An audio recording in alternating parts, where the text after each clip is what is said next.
Sir இப்ப இன்னைக்கு event நடந்துகிட்டு இருக்கப்போ, மலேசியாவுல நெறைய விஷயங்கள் வழக்கத்துக்கு மாறா இருந்துச்சு. குறிப்பா மலேசியாவுல வந்து ஈவென்ட்க்கு வெளியிலயும் ரசிகர்கள் அந்த அளவுக்கு இருந்தாங்க. ஒரு பல கிலோமீட்டர் தூரத்துக்கு டிராஃபிக் ஜாம் ஆயிருச்சு. இன்னொரு பக்கம் ஸ்டேடியத்துக்கு உள்ளயும் மழை பெஞ்சதுனால ஒரு சில விஷயங்கள்லாம் பண்ணியிருக்காங்க புதுசா. ரெயின் கோட்லாம் குடுத்து, அதாவது ஜனநாயகன் படத்துடைய டீம் வந்து இன்னும் சிறப்பா பண்ணியிருக்காங்க. இந்த விஷயத்த எப்படி பார்க்குறீங்க? இல்ல பல கிலோமீட்டர்லாம் டிராஃபிக் ஆகல. வண்டி ஒரே இடங்கள்ல வந்து நின்னப்ப, அந்த இடத்துல ஒரு சின்ன பிளாக் இருந்திருக்கு. நம்ம ஊர் மாரி அங்க உடனேக்குடனே கிளியர் பண்ணிருவாங்க. அவ்வளோ நேரம்லாம் ம். வந்து இது பண்ண மாட்டாங்க.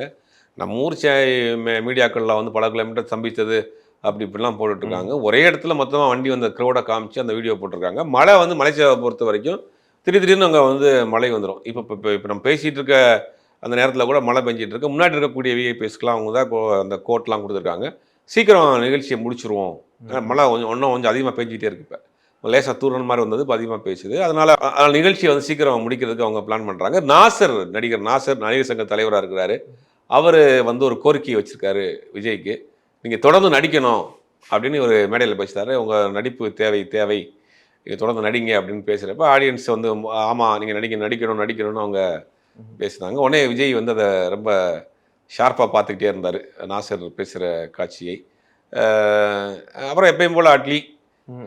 அவரு வந்து எமோஷனலா பேசினாரு. விஜய் அட்லி பேசுறப்ப விஜய் கொஞ்சம் எமோஷனலா பார்த்தாரு. கண் கலங்கி. கண் கலங்கல ஒரு ரொம்ப ரொம்ப ஒரு மாரி அந்த கலங்குற ஸ்டேஜ்ல இருந்தாரு. மத்தபடி ஒரு பெரிய கிரவுடு தான். ஆனா, அந்த மழை தான் ஒரு பெரிய டிஸ்டர்ப் பண்ணிட்டு இருக்காங்க.